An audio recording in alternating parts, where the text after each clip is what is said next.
Aksi nyata modul 1.4 Budaya Positif di SD Negeri 176374 Dulok Nauli oleh Yanti Gultom, CGP Angkatan 8 Kabupaten Toba.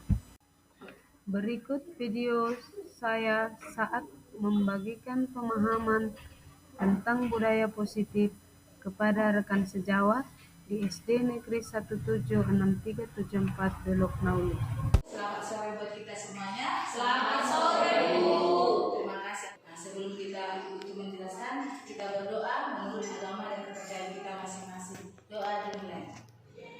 Doa selesai. Terima kasih kepada Ibu-Ibu yang sudah memberikan waktu dan kesempatan. Secara khusus saya menyampaikan terima kasih kepada Bapak Ibu semua atas kehadirannya untuk mengikuti kegiatan hari ini. Adapun tujuan kegiatan hari ini yaitu adalah salah satu pemenuhan tugas saya sebagai calon guru penggerak Angkatan 8 Kabupaten Toba yang harus mengimplementasikan atau melakukan penerapan aksi nyata modul 1.4 budaya positif di sekolah kita SD Negeri 176374 Dulok Nauli. Latar belakangnya bahwa Ki Hajar Dewantara menjelaskan bahwa tujuan pendidikan yang sebenarnya adalah menuntut segala kodrat yang ada pada anak agar dapat mencapai keselamatan dan kebahagiaan yang setinggi-tingginya baik secara manusia maupun sebagai anggota masyarakat. Budaya positif ini merupakan salah satu perwujudan dari filosofi Ki Hajar Dewantara tentang terciptanya sebuah sekolah yang menjadi tempat yang nyaman sebagai sebuah taman belajar yang menyenangkan bagi siswa. Pelaksanaan budaya positif di sekolah akan dapat menciptakan siswa yang merdeka belajar dan memiliki budi pekerti. Budaya positif ini yang kita bahas dalam hari ini ada 7 topik. Yang pertama adalah perubahan paradigma belajar, yang kedua disiplin positif, yang ketiga teori motivasi, hukuman dan penghargaan, restitusi, yang keempat kebutuhan dasar manusia dan dunia berkualitas, yang kelima posisi kontrol restitusi, yang keenam keyakinan kelas, yang ketujuh segitiga restitusi. Kita akan bahas satu persatu Bapak Ibu. Perubahan paradigma belajar. Perubahan paradigma belajar menurut William Glasser itu ada ilusi guru mengontrol murid. Yang kedua, ilusi bahwa semua penguatan positif efektif dan bermanfaat. Yang ketiga, ilusi bahwa kritikan membuat orang merasa bersalah dapat menguatkan karakter. Yang keempat, ilusi bahwa orang dewasa memiliki hak untuk memaksa. Perubahan paradigma stimulus respon teori kontrol ini bisa saya sampaikan melalui siapa yang sesungguhnya yang memiliki kontrol. Saya akan memberikan kertas ini kepada salah satu dari Bapak Ibu. Saya berikan kepada Ibu Febri. Coba dituliskan Ibu di situ sesuatu hal yang paling berharga di dalam kehidupan Ibu.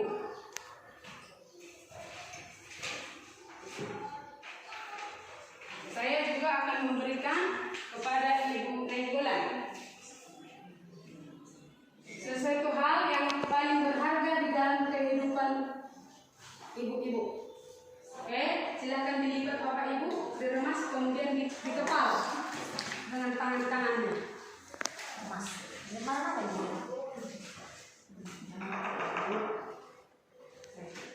Baik.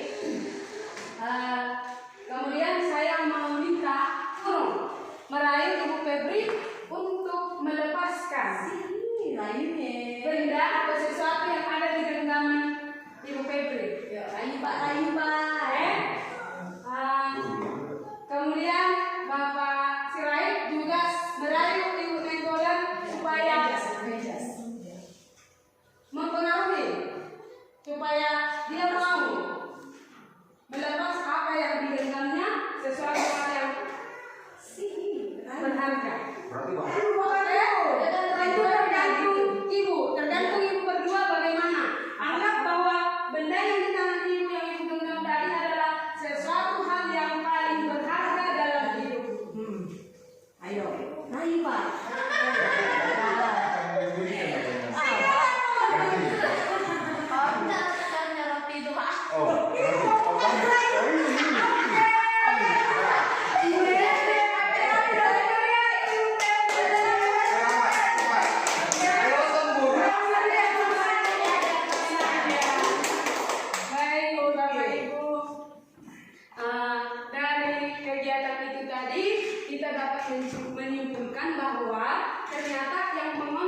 adalah kita sendiri. Ya, jadi biarpun tadi Ibu Febri sudah menganggap ini yang paling berharga dalam hidupnya, tapi ketika dia dirayu, ketika dia dibujuk, maka dia membuka sendiri tangannya. Jadi yang sesungguhnya yang mengontrol diri kita adalah kita sendiri. Ya. Bapak Ibu, ini dia teori stimulus responnya. Kita mencoba mengubah orang agar berpandangan sama dengan kita. Teori kontrol, kita berusaha memahami pandangan orang lain tentang dunia. Yang kedua, perilaku buruk dilihat sebagai suatu kesalahan. Teori kontrolnya, semua perilaku memiliki tujuan. Yang ketiga, orang lain bisa mengontrol saya. Kalau teori kontrolnya, hanya Anda yang bisa mengontrol diri Anda. Yang keempat, saya bisa mengontrol orang lain. Teori kontrolnya, Anda tidak bisa mengontrol orang lain. Pemaksaan ada pada saat bujukan gagal. Teori kontrolnya, kolaborasi dan konsensus menciptakan pilihan-pilihan baru. Yang kelima, model berpikir menang kalah. Kalau di teori kontrol, model berpikir menang. Baik Bapak Ibu, kita akan lanjutkan mengenai disiplin positif. Disiplin ini sering diartikan menjadi sesuatu yang dilakukan seseorang pada orang lain untuk mendapat kepatuhan. Bahkan lebih cenderung menghubungkan kata disiplin dengan ketidaknyamanan. Menurut Ki Hajar Dewantara, Bapak Ibu, menurut Ki Hajar Dewantara maupun Diane Gosen mengartikan bahwa disiplin itu sebagai bentuk kontrol diri, yaitu belajar untuk kontrol diri agar dapat mencapai suatu tujuan yang mulia. Sekarang kita lanjut Bapak Ibu ke nilai-nilai kebajikan. Nilai-nilai kebajikan adalah sifat-sifat positif manusia yang merupakan tujuan mulia yang ingin dicapai setiap individu. Nilai-nilai tersebut bersifat universal dan lintas bahasa, suku bangsa, agama maupun latar belakang. Setiap perilaku atau perbuatan memiliki suatu tujuan. Itu menurut Dr. William Glasser pada teori kontrol tahun 1984. Dengan mengaitkan nilai-nilai kebajikan yang diyakini seseorang, maka motivasi intrinsiknya akan terbangun, sehingga menggerakkan motivasi dari dalam untuk mencapai tujuan mulia yang diinginkan. Itu menurut Diane Gosen tahun 1998. Nilai-nilai kebajikan yang ingin dicapai oleh setiap anak Indonesia kita kenal dengan profil pelajar Pancasila, yaitu beriman, bertakwa kepada Tuhan Yang Maha Esa, dan berakhlak mulia. Yang kedua, mandiri. Yang ketiga, bernalar kritis. Yang keempat, berkebinekaan global. Yang kelima, bergotong royong. Yang keenam, kreatif. Sekarang kita lanjutkan Bapak Ibu, teori motivasi, hukuman, dan penghargaan, serta restitusi. Menurut Diane Gosen, ada 3 motivasi perilaku manusia. Yang pertama adalah untuk menghindari ketidaknyamanan atau hukuman. Jadi seseorang bisa melakukan suatu tindakan karena tujuan menghindari hukuman. Kemudian yang kedua, untuk mendapat imbalan atau penghargaan dari orang lain. Dia ingin dipuji, dia ingin mendapat upah ataupun imbalan. Dan tujuan yang pertama ini, motivasi yang pertama dan kedua ini berasal dari luar ataupun motivasi eksternal yang dipengaruhi oleh orang lain atau dari luar. Sedangkan motivasi yang ketiga ini adalah untuk menjadi orang yang diinginkan, maksudnya untuk menghargai dirinya sendiri. Untuk menjadi orang yang mereka inginkan dan menghargai diri sendiri dengan nilai-nilai yang mereka percaya. Jadi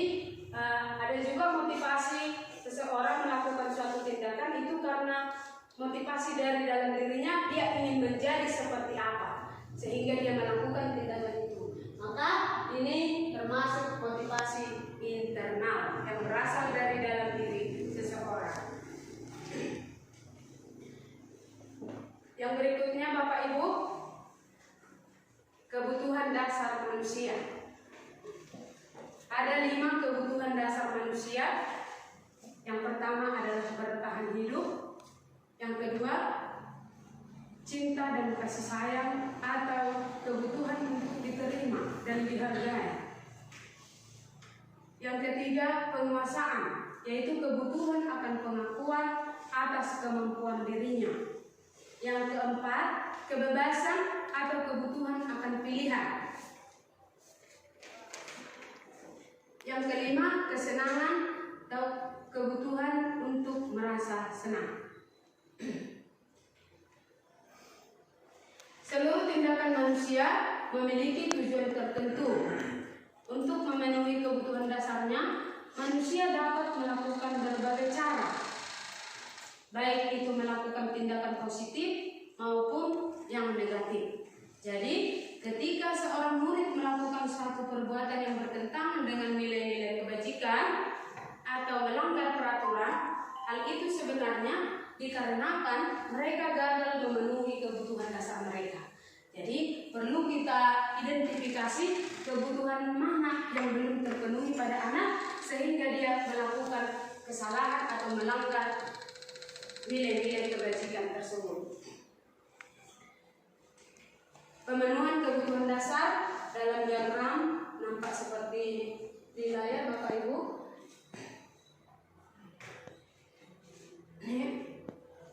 Saya lanjutkan.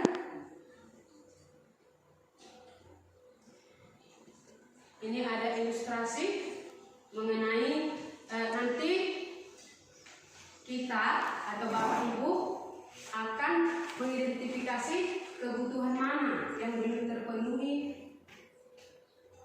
atau yang akan dipenuhi sehingga dia melakukan tindakan. Ini Bapak Ibu ilustrasinya.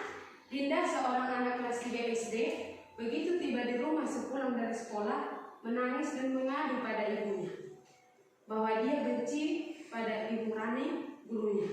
Menurut Anda atau menurut Bapak Ibu, kebutuhan apa yang berusaha dipenuhi oleh Dinda jika jawabannya seperti ini?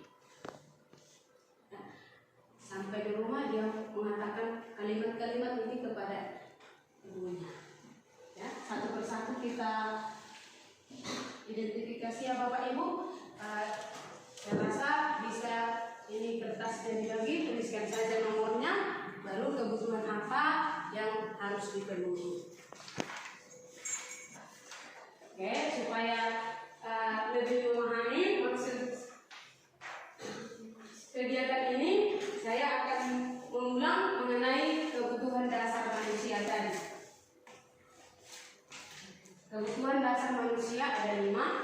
Yang pertama tadi bertahan hidup, berarti ini berkaitan dengan makanan, pakaian, dan juga tempat tinggal. Kemudian ini cinta dan kasih sayang, berarti butuh perhatian. Yang ketiga penguasaan, yaitu pengakuan atas kemampuannya. Kemudian yang keempat kebebasan. Yang kelima adalah kesenangan. Baik Bapak Ibu.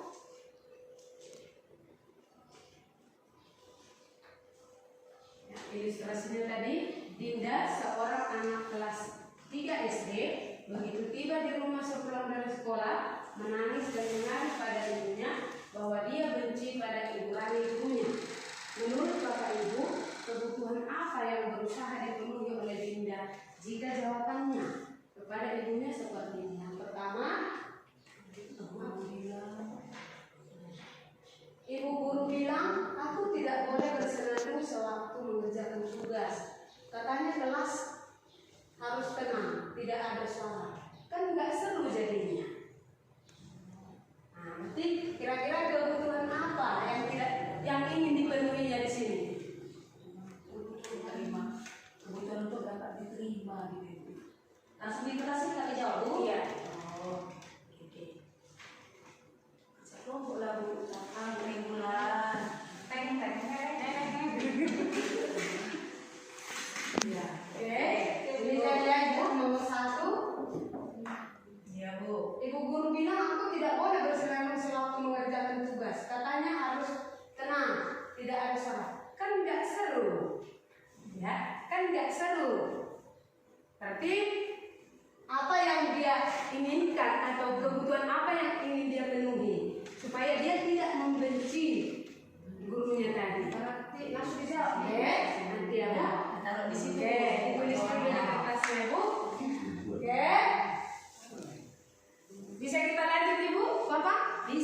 Oke.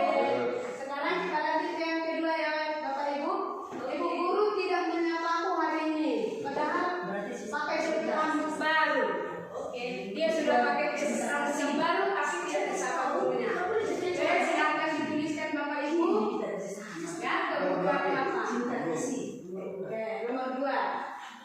Ibu guru tidak menyapa aku hari ini, padahal aku pakai jepit rambut baru. Dia sudah pakai jepit rambut yang baru, tapi kok nggak disapa gurunya? Berarti, ya, kebutuhan apa yang tidak terpenuhi? Oke, bisa kita lanjut Bapak Ibu? Lanjut Bu. Oke, sekarang yang ketiga Bapak Ibu. Aku bosan. Masa belajarnya cuma gitu-gitu aja, dengerin ibu guru aja? Dia bosan. Ya? Kenapa? Yang lagi butuh-butuhan katanya ini Oh, tadi Bu. oke, baik. Ada siapa Bapak Ibu? Makanya hanya satu. Aku sebel, gambarku tidak rapi. Malah ibu guru nunjukin ke teman-temanku di depan kelas.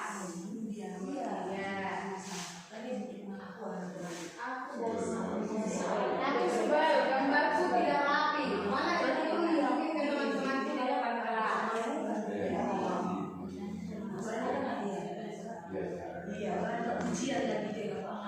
Aku bosan Oke, siap kami Bu. Kelompok KP12 nyontek orang itu Bu.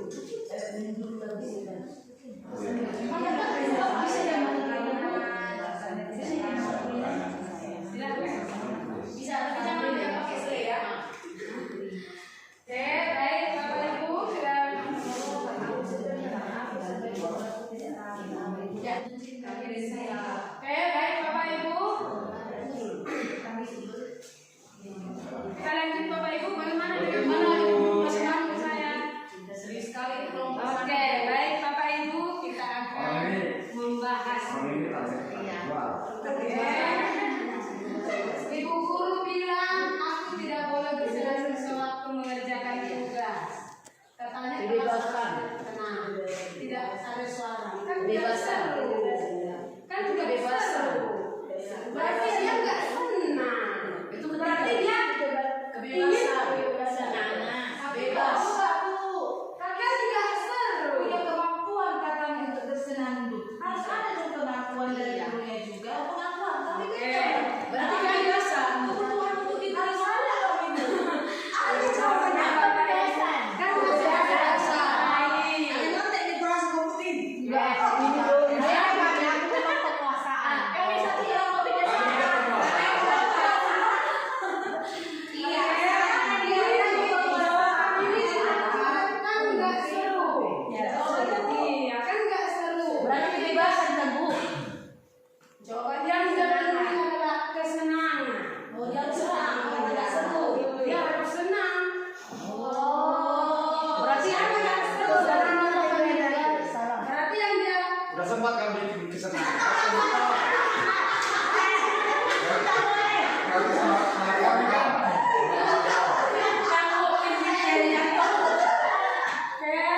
pendirian. Jawabannya harusnya senang. Jawabannya senang ya Bapak Ibu. Baik, tidak apa-apa Bapak Ibu. Kita ini hanya seri-serinya Bapak Ibu. Yang kedua, ibu guru tidak menyapa aku hari ini, padahal aku pakai rambut baru. Kalau ini saya pasti benar semua. Yaitu Karena masih ada rasa cinta kamu. kita pemberian dulu.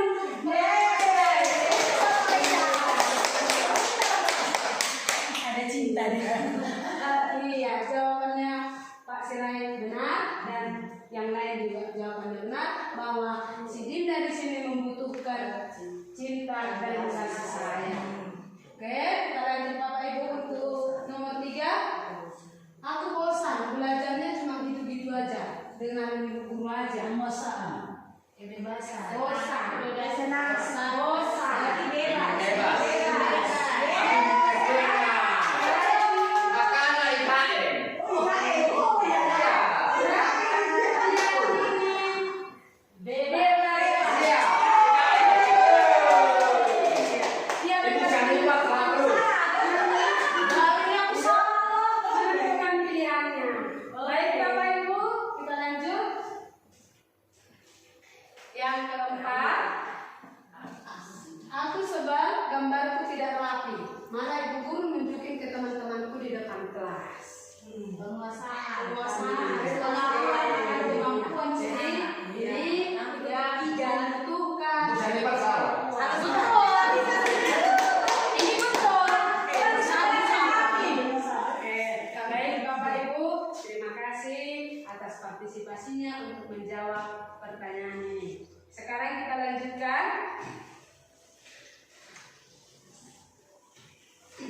posisi kontrol guru. Posisi guru di sini ada 5 posisi kontrol guru. Yang pertama sebagai penghukum, yang kedua pembuat merasa bersalah, yang ketiga teman, yang keempat pemantau, yang kelima manajer. Dan ini Bapak Ibu perlu kita simak baik-baik karena nanti akan ada juga latihan yang akan kita jawab ya, berdasarkan ilustrasi yang sudah saya siapkan. Posisi penghukum ini menggunakan hukuman fisik maupun verbal. Orang-orang yang menjalankan posisi penghukum senantiasa mengatakan bahwa sekolah memerlukan sistem atau alat yang dapat lebih menekan murid-murid lebih dalam lagi. Guru-guru yang menerapkan posisi penghukum akan berkata, patuhi aturan saya atau awas, kamu selalu saja salah, selalu, pasti selalu yang terakhir selesai. Guru yang seperti ini senantiasa percaya bahwa hanya ada satu cara agar pembelajaran bisa berhasil, yaitu caranya sendiri. Itu dia posisi guru yang berada di posisi kontrol penghukum. Baik Bapak Ibu, kira-kira sudah bisa dipahami sampai sini? Sekarang kita lanjut. Posisi kontrol guru yang kedua yaitu pembuat merasa bersalah. Pada posisi ini biasanya guru akan bersuara lebih lembut, akan menggunakan keheningan yang membuat orang lain merasa tidak nyaman, bersalah atau rendah diri. Kata-kata yang keluar dengan lembut akan seperti ini. Ibu sangat kecewa sekali dengan kamu. Berapa kali Bapak harus memberitahu kamu ya? Gimana coba kalau orang tua kamu tahu kamu berbuat begini? Di posisi ini, murid akan memiliki penilaian diri yang buruk tentang dirinya. Murid merasa tidak berharga, merasa gagal, dan telah mengecewakan orang-orang yang disayanginya. Jadi di sini posisi guru pembuat merasa bersalah. Yang ketiga, posisi sebagai teman. Guru pada posisi ini tidak akan menyakiti murid, namun tetap berupaya mengontrol murid melalui persuasi. Posisi teman pada guru bisa negatif maupun positif.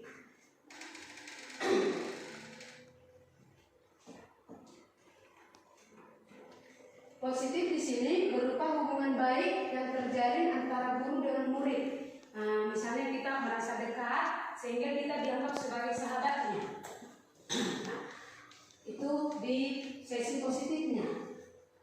Guru di posisi ini teman menggunakan hubungan baik dan humor untuk mempengaruhi seseorang. Mereka akan berkata, ayo bantulah demi Bapak. Demi Bapak ya, kira-kira ya. Ayo ingat, tidak apa-apa, nanti ibu bantu membereskannya. Namun selain sesi positifnya tadi menjalin hubungan baik atau murid menganggap gurunya sebagai teman atau sahabat, ada hal negatif dari posisi teman ini, yaitu bila suatu saat guru tersebut tidak membantu, maka murid akan kecewa dan berkata, saya pikir Bapak Ibu teman saya.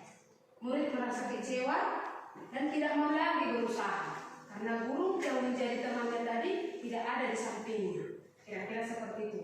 Dan hal lain juga mungkin akan timbul, ya, bahwa kalau guru lain yang mengajarinya atau misalnya ada guru yang mengintal, dia tidak akan melakukan hal yang sama dengan guru yang dianggap sebagai teman tadi.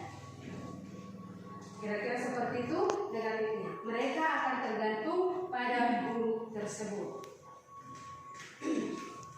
Yang berikutnya Bapak Ibu, yaitu posisi kontrol pemantau. Memantau berarti mengawasi. Pada saat kita mengawasi, kita bertanggung jawab atas perilaku orang-orang yang kita awasi. Posisi pemantau berdasarkan pada peraturan-peraturan dan konsekuensi. Dengan menggunakan sanksi sanksi atau konsekuensi, kita dapat memisahkan hubungan pribadi kita dengan murid. Sebagai seseorang yang menjalankan posisi pemantau, pertanyaan-pertanyaan yang diajukan adalah sebagai berikut. Peraturannya apa? Apa yang telah kamu lakukan? Sanksi atau konsekuensinya apa? Ini kalimat-kalimat yang biasa disampaikan oleh guru yang berposisi di pemantau. Seorang pemantau sangat mengandalkan perhitungan, catatan atau data yang dapat digunakan sebagai bukti atas perilaku seseorang. Posisi ini akan menggunakan stiker, slip catatan, daftar cek, dan daftar cek. Posisi pemantau sendiri berawal dari teori stimulus respon yang menunjukkan tanggung jawab guru dalam mengontrol murid. Jadi ini tadi ilusi mengontrol murid. Posisi yang terakhir itu adalah posisi manajer, yaitu posisi di mana guru berbuat sesuatu bersama-sama dengan murid. Ya, guru memberikan kesempatan kepada murid mempertanggungjawabkan perilakunya, mendukung murid agar menemukan solusi atas permasalahannya sendiri. Seorang manajer telah memiliki keterampilan di posisi teman maupun pemantau, dan dengan demikian bisa jadi di waktu-waktu tertentu kembali kepada kedua posisi tersebut bila diperlukan. Maksudnya posisinya itu melihat situasi dan kondisi tergantung masalah yang muncul dari siswa. Namun bila kita menginginkan murid-murid kita menjadi manusia yang merdeka, mandiri dan bertanggung jawab, maka kita perlu mengacu kepada restitusi yang dapat menjadikan murid kita seorang manajer bagi dirinya sendiri. Di posisi manajer, murid diajak untuk menganalisis kebutuhan dirinya maupun kebutuhan orang lain. Di sini penekanan bukan kemampuan membuat konsekuensi, namun dapat berkolaborasi dengan murid bagaimana memperbaiki kesalahan yang ada.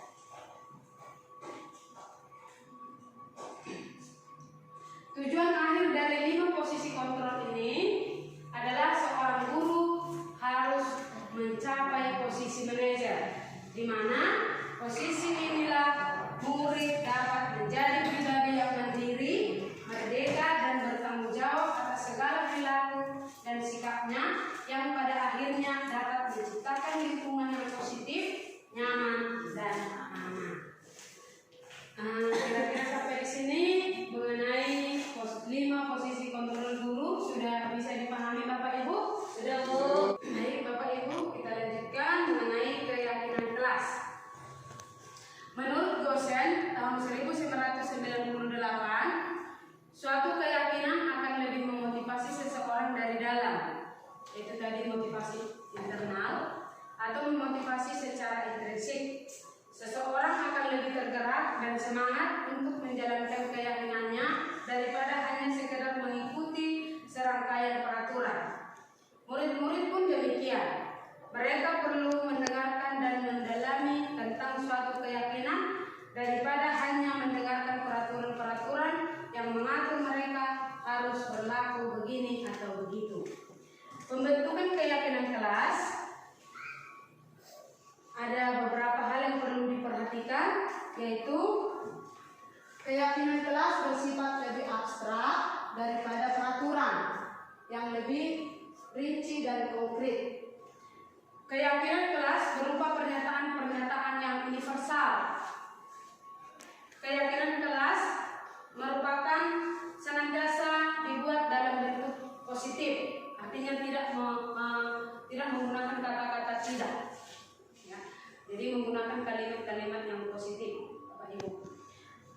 Keyakinan kelas hendaknya tidak terlalu banyak sehingga mudah diingat dan dipahami oleh semua warga kelas. Keyakinan kelas sebaiknya sesuatu yang dapat diterapkan di lingkungan tersebut. Keyakinan kelas hendaknya ikut bahwa keyakinan kelas itu bisa semua warga kelas berkontribusi dalam pembuatannya. Artinya jangan kita yang sebagai guru yang menentukan keyakinan dari kelas itu, tetapi kita harus meminta ide atau pendapat dari siswa untuk kita jadikan keyakinan kelas. Bersedia meninjau kembali keyakinan kelas dari waktu ke waktu. Tindakan penegakan keyakinan kelas ini dapat berupa hukuman, konsekuensi, dan restitusi. Apa itu hukuman? Apa itu konsekuensi? Kita akan belajar satu persatu, Bapak Ibu. Hukuman bersifat tidak terencana atau tiba-tiba. Ini dalam dua hal ini saya sengaja agak sajikan lambat supaya lebih paham Bapak Ibu, karena di sesi ini juga kita akan ada latihan. Saya ulangi bahwa hukuman itu bersifat tidak terencana atau tiba-tiba. Anak atau murid tidak tahu apa yang akan terjadi dan tidak dilibatkan. Hukuman bersifat satu arah dari pihak guru yang memberikan, dan murid hanya menerima sesuatu hukuman tanpa melalui suatu kesepakatan atau pengarahan dari pihak guru, baik sebelum atau sesudahnya. Hukuman yang diberikan bisa berupa fisik maupun psikis. Murid atau anak disakiti oleh suatu perbuatan atau kata-kata. Yang kedua, konsekuensi. Disiplin dalam bentuk konsekuensi itu sudah terencana atau sudah disepakati. Berbeda tadi dengan hukuman yang dibuat secara tiba-tiba atau tidak terencana. Sudah dibahas dan disetujui oleh murid dan guru sebelumnya. Sebelum ada masalah, ya, konsekuensi ini sudah disepakati terlebih dahulu. Umumnya bentuk-bentuk konsekuensi dibuat oleh pihak guru atau sekolah, dan murid sudah mengetahui sebelumnya konsekuensi yang akan diterima bila ada pelanggaran. Mungkin ini sudah sering kita lakukan di kelas kita masing-masing. Kalau misalnya tidak mengerjakan PR, ya, mungkin sudah kita sepakati bersama harus membersihkan lingkungan sekolah dulu baru bisa masuk. Jadi sebelum melakukan hal itu, murid sudah tahu sebelumnya. Ya, itulah dia konsekuensi. Beda tadi dengan hukuman. Pada konsekuensi, murid tetap dibuat tidak nyaman untuk jangka waktu pendek. Konsekuensi biasanya diberikan berdasarkan suatu data yang umumnya dapat diukur.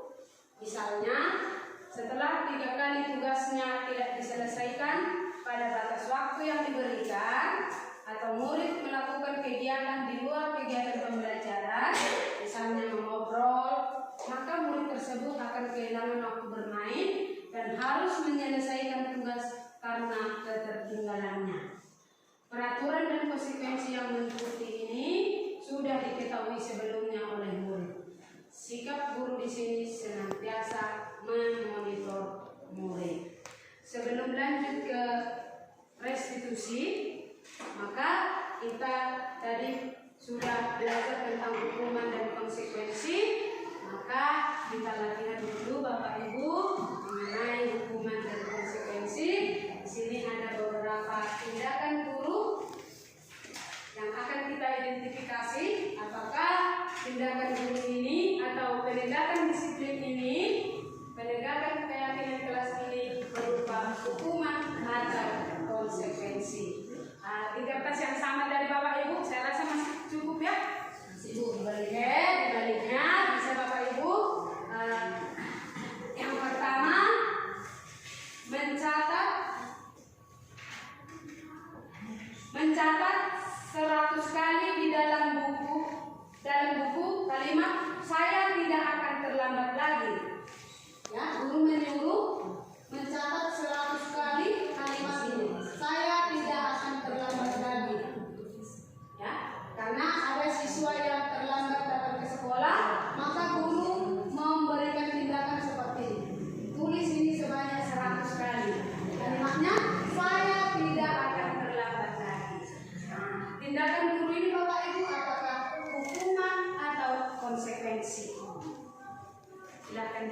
Oke, Bu.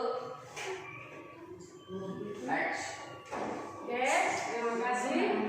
Bagaimana dengan kelompok ibu marpau? Sudah. Oke.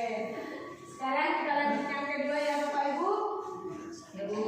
Lari mengelilingi lapangan basket 2 kali karena terlambat hadir ke sekolah. Ini sama. Next. Ya. Udah kami jawab. Udah senang kan ya? Belum ketika.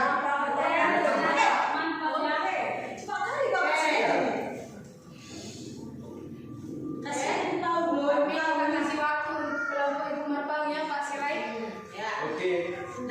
Maklum kita orang tua.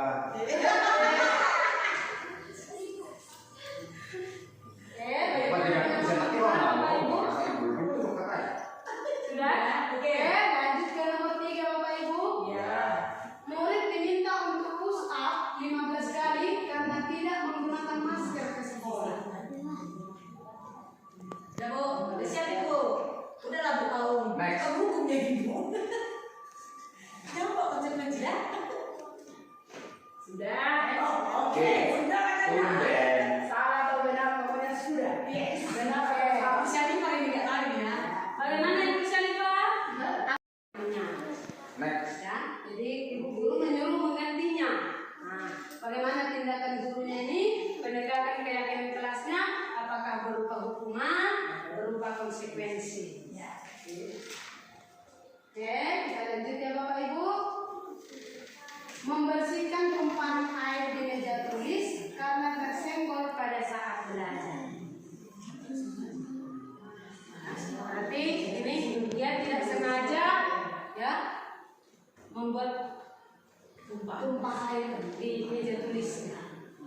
Seperti yang Tuhan alami, Bu ya. Kenapa itu Bu? Bagaimana ingin dibikin? Siswa tumpah air minum saya ke celana saya. Jadi ini Sudah ganti. Ganti celana. pas lagi masih di konten bus. Jadi kan di celana Ibu.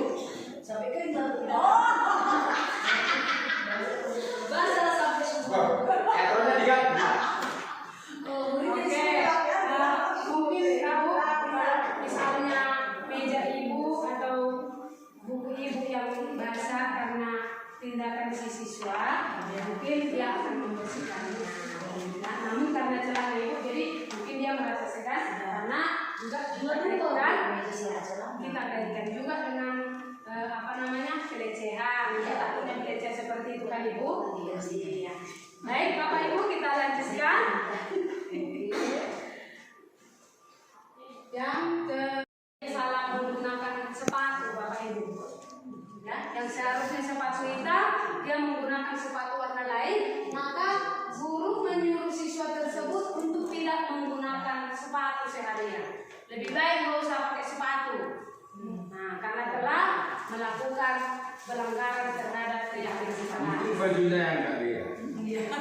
Kalau dia, Ke baju ya Pak. Alek.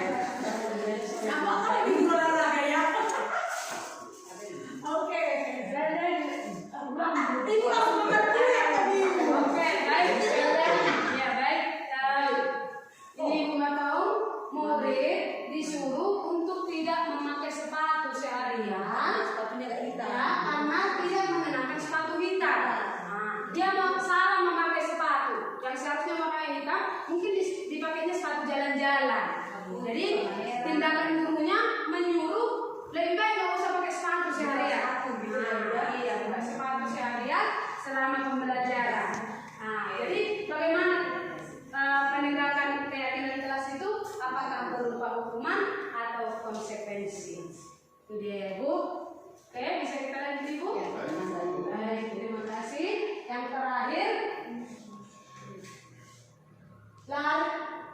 lari mengelilingi lapangan basket 2 kali karena terlambat 10 menit untuk pelajaran PJOK. Ini pelajaran PJOK ya Ibu? Ya.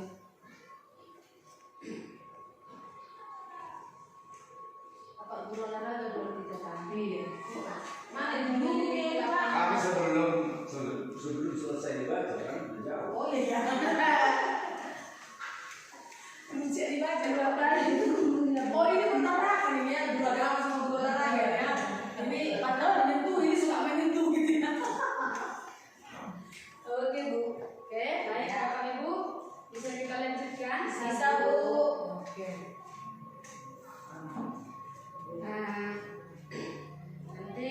Bisa kita bandingkan dengan jawaban kita masing-masing ya Bapak Ibu? Ya Bu. Satu hukuman. Satu hukuman ya. Satu hukuman, dua hukuman, tiga hukuman, betul. 4 konsekuensi, 5 konsekuensi, 6 hukuman, 7 hukuman. Aduh. Kami salah juga Bu. Kami salah juga. Masih terus teruskan ya. Salah mana itu? Kamu bukan salah juga. Sama, kami juga. Berarti kita sama pintar nih. Bapak Ibu yang mendukung. Salah itu. Salah 3 orang itu.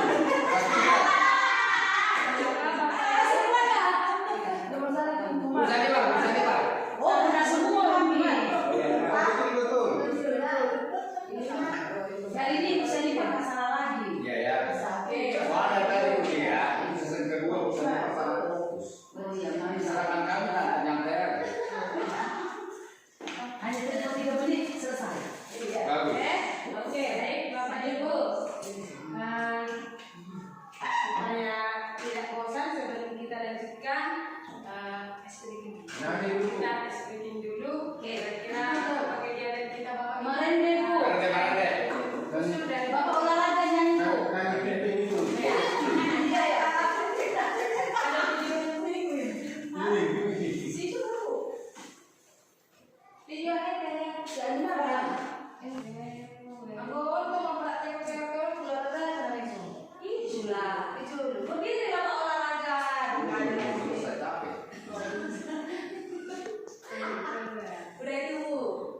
Kita lanjutkan.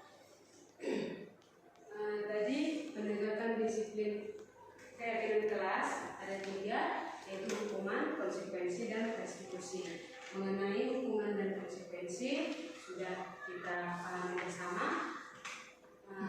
Mana tadi latihan kita ini sudah hampir semua peserta yang nilai 100. Tepuk meriah untuk kita.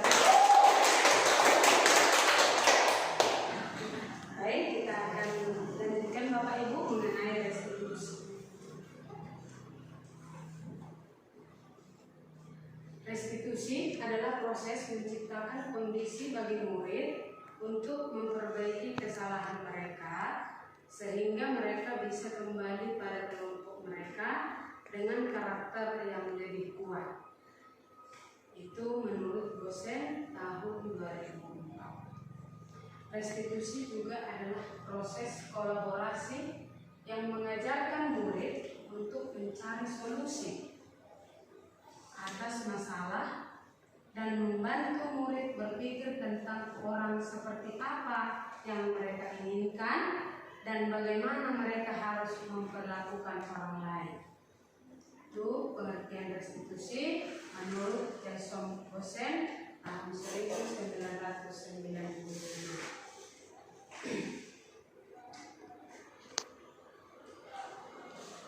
Mengapa harus restitusi? Mengapa bukan peraturan kelas? Mengapa bukan hukuman? Mengapa bukan konsekuensi?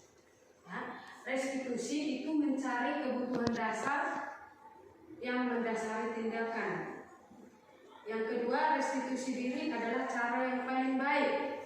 Yang ketiga, restitusi fokus pada karakter, bukan tindakan. Yang berikutnya, restitusi menguatkan.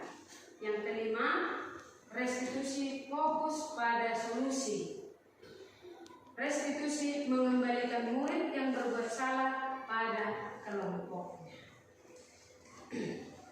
Segitiga restitusi bisa kita lihat seperti gambar yang saya tampilkan di slide Bapak Ibu. Ini segitiga restitusi ada 3 tahapan. Yang pertama adalah menstabilkan identitas. Dalam menstabilkan identitas ini biasanya guru menyampaikan pertanyaan-pertanyaan berupa atau kalimat-kalimat, kamu bukan satu-satunya orang yang melakukan ini. Setiap orang pasti pernah melakukan kesalahan. Tidak ada orang yang sempurna. Kira-kira seperti itu ya Bapak Ibu. Ya, ini di tahap menstabilkan identitas. Kemudian tahap yang kedua adalah validasi tindakan yang salah. Dalam validasi tindakan yang salah ini, kamu tentu punya alasan mengapa melakukan ini. Kita tetap mengaitkan lagi mengenai 3 motivasi perilaku manusia tadi, bahwa semua tindakan itu mempunyai tujuan. Ada yang bertujuan menghindari hukuman, ada yang supaya dapat imbalan atau pujian, ada juga untuk menghargai dirinya sendiri. Jadi dalam memvalidasi tindakan yang salah, biasanya guru menyampaikan kalimat-kalimat, kamu tentu punya tujuan atau punya alasan mengapa melakukan hal itu. Adakah cara yang lebih tepat atau yang lebih efektif untuk mendapatkan apa yang kamu butuhkan? Nah, kita kaitkan lagi dengan 5 kebutuhan dasar manusia tadi. Ya, karena memang ada kebutuhan yang tidak terpenuhi sehingga dia melakukan berbagai cara untuk memenuhi kebutuhannya yang tadi, baik itu dengan cara yang baik maupun dengan cara yang salah. Jadi dalam tahap 2 ini di segitiga restitusi yaitu divalidasi tindakan yang salah. Kemudian yang ketiga itu adalah menanyakan keyakinan. Dalam tahap ketiga ini, ya, kalimat yang biasa disampaikan oleh guru yaitu keyakinan kelas apa yang telah kita sepakati. Sesuai dengan keyakinan kelas tadi, kira-kira kita tanyakan apa, ya, yang telah dia tidak turuti atau tidak patuhi. Kemudian kamu ingin menjadi seperti apa. Kita menanyakan keyakinannya tentang dirinya sendiri. Jadi Bapak Ibu, dari segitiga restitusi ini kita diharapkan sebagai guru, ya, dari 5 posisi kontrol guru tadi, ya, posisi kita itu harus sebagai manajer, bukan sebagai penghukum, ya. Jadi ada baiknya kita sebagai manajer, dan ketika ada permasalahan bisa yang kita lakukan adalah restitusi, bukan lagi hukuman. Baik Bapak Ibu, sampai di sini kegiatan yang bisa saya sampaikan mengenai budaya positif ini. Semoga kita bisa menerapkannya juga di kelas kita masing-masing sehingga menjadi budaya positif di sekolah kita. Bapak Ibu, berikut saya akan berbagi praktik baik tentang pembuatan keyakinan kelas bersama dengan siswa yang bisa kita buat sebagai referensi ya Bapak Ibu. Selamat menyaksikan. Baik, hari ini kita akan membuat peraturan kelas kita. Ya. Tujuannya apa? Supaya kelas kita ini menjadi kelas yang baik, kelas yang aman, nyaman dan menyenangkan bagimu untuk memperoleh pembelajaran. Maka kita harus buat aturan-aturannya. Nah, aturan-aturannya bukan darimu, dari kalian. Sekarang coba tuliskan apa peraturan-peraturan yang akan kita buat di kelas kita ini. Silahkan ditulis di post-it yang akan Ibu bagikan ya. Oke.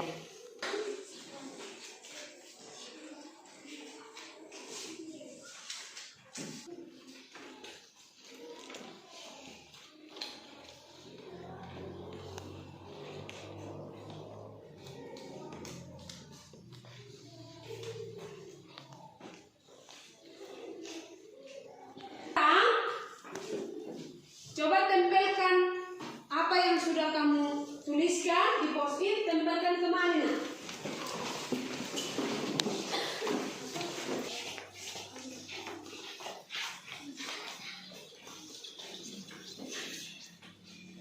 Oke, kalau sudah silahkan duduk.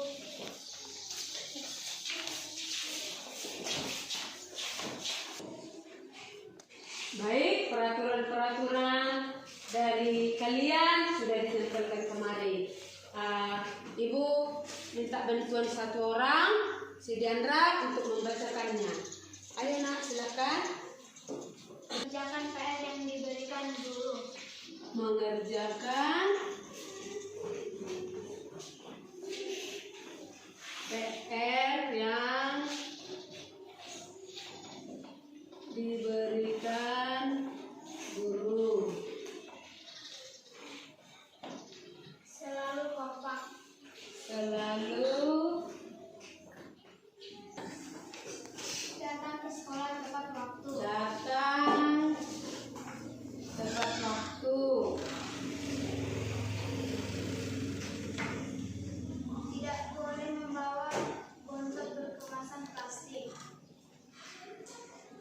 Boleh Membawa botol dengan kemasan plastik. membawa botol Dengan kemasan plastik. dengan kemasan plastik.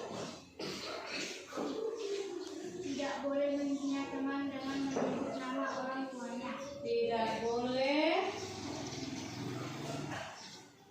menghina teman Dengan menyebut nama orang tuanya.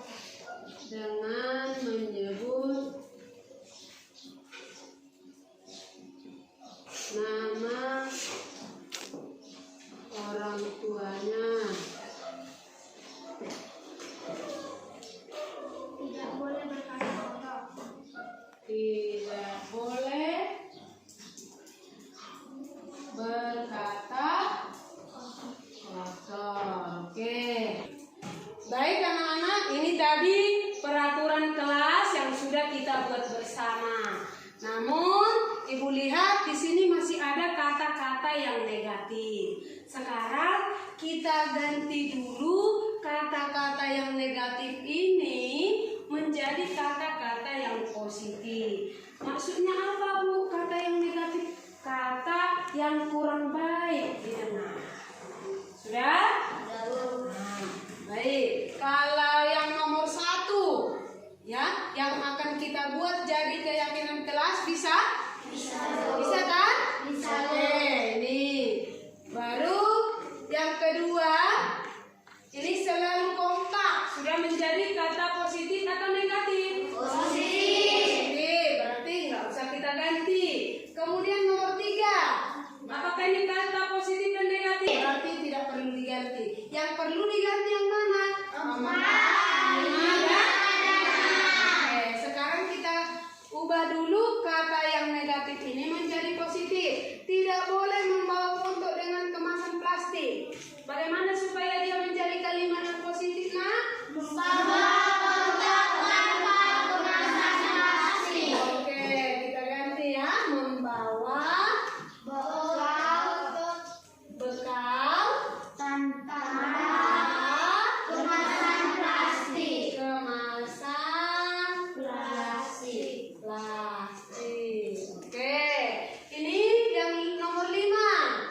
Selalu berkata sopan. Selalu berkata sopan.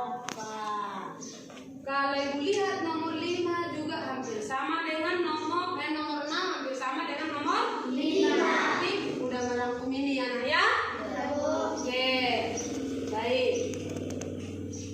Baik anak-anak, sekarang dari kalimat peraturan yang sudah kita buat menjadi kata-kata yang positif, ini kita saring kembali menjadi keyakinan kelas kita.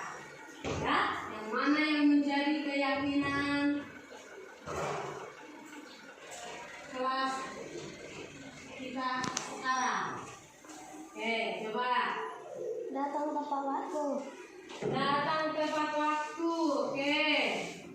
Datang tepat waktu. Yang kedua, Mengerjakan PR yang diberikan guru. mengerjakan PR yang diberikan guru. PR yang diberikan Guru. guru.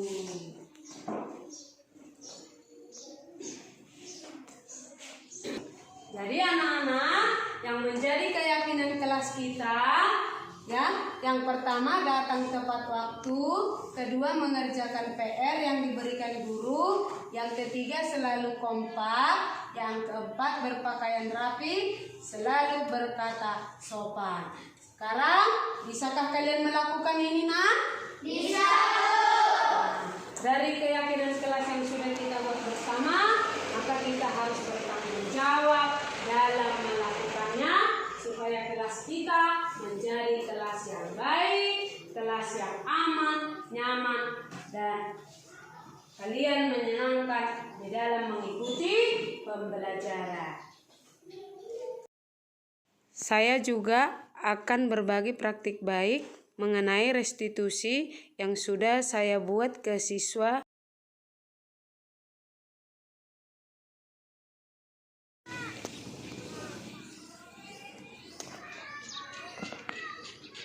Alhamdulillah. Selamat pagi juga, Bu. Kenapa kamu tidak memakai seragam kamu hari ini? Tadi saya terburu-buru, Bu. Jadi saya lupa kalau hari ini seharusnya memakai seragam pramuka. Sekali lagi saya minta maaf, Bu. Oh begitu. Ibu memaklumi. Apakah kamu besok akan salah lagi memakai seragamnya, nak? Tidak, Bu. Mulai besok saya tidak akan salah lagi memakai seragam. Bagaimana kamu sehatkan itu? Apa yang akan kamu lakukan, nak? Saya akan memajang daftar seragam sekolah di kamar saya. Saya juga akan meminta ibu mengingatkan saya agar memakai seragam sekolah sesuai peraturan sekolah. Baiklah, tetap semangat ya, nak. Iya, Bu.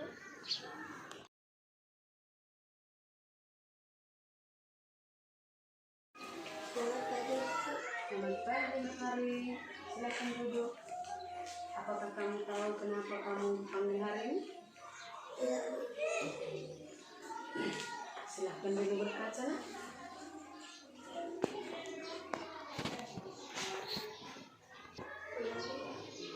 Keyakinan kelas mana yang ingin kau patuhi? Nak? Keyakinan kelas tentang ajaran berikut. Oh, kamu tahu ternyata. Terus kenapa kamu kena pangkas rambut? Ibu bukan saya tidak mengikuti peraturannya, namun orang tua saya tidak ada waktu untuk membawa saya ke tukang pangkas. Oh, jadi kalau orang tuamu tidak punya waktu seterusnya, apakah kamu juga selamanya nggak pangkas rambut? Bukan begitu maksud saya, Bu. Maksud saya beri saya waktu 1 minggu ini untuk orang tua saya membawa saya ke tukang pangkas. Bagaimana ibu tahu orang tuamu ada waktu atau tidak untuk mendampingimu ke tukang pangkas? Hari Sabtu ini orang tua saya selesai proyek, maka hari Minggu beliau akan membawa saya ke tukang pangkas. Jadi hari Senin rambut saya akan terlihat pendek dan rapi. Bagaimana kamu bisa yakin itu? Apakah memang benar kamu akan mematuhi aturannya? Yakin? Oke, ibu terima alasanmu dan ibu akan lihat bukti dari ucapanmu ya nak. Menurutmu ada nggak manfaatnya kalau kita mematuhi aturan? Baiklah, tetap semangat ya nak. Dan tanggapan siswa sangat senang mengenai kegiatan restitusi yang sudah saya lakukan. Halo, nama saya Diandra Sirai. Saya bersekolah di SDN 176374 Dolok Nauli. Saya kelas 6. Perasaan saya tentang rekaman tadi adalah awalnya saya takut karena ibu itu mau menghukum saya. Tetapi ibu itu memotivasi saya untuk semangat. Saya berterima kasih kepada Ibu Kultum karena telah mengingatkan saya untuk selalu mematuhi peraturan. Teman-teman, nama saya Ariman Nurul. Saya kelas 6 di SD Negeri 173 Tempat Nauli. Perasaan saya sangat berdiskusi dengan Ibu Kultum. Awalnya saya takut karena mengira Ibu Kultum aku memangkas rambut saya seperti tangga. Namun ibu itu hanya menasihati dan membimbing saya supaya mematuhi aturan sekolah. Saya berterima kasih kepada ibu Kultum. Demikian yang bisa saya sampaikan untuk pemahaman mengenai budaya positif. Semoga bermanfaat untuk kita semua. Salam dan bahagia. Horas.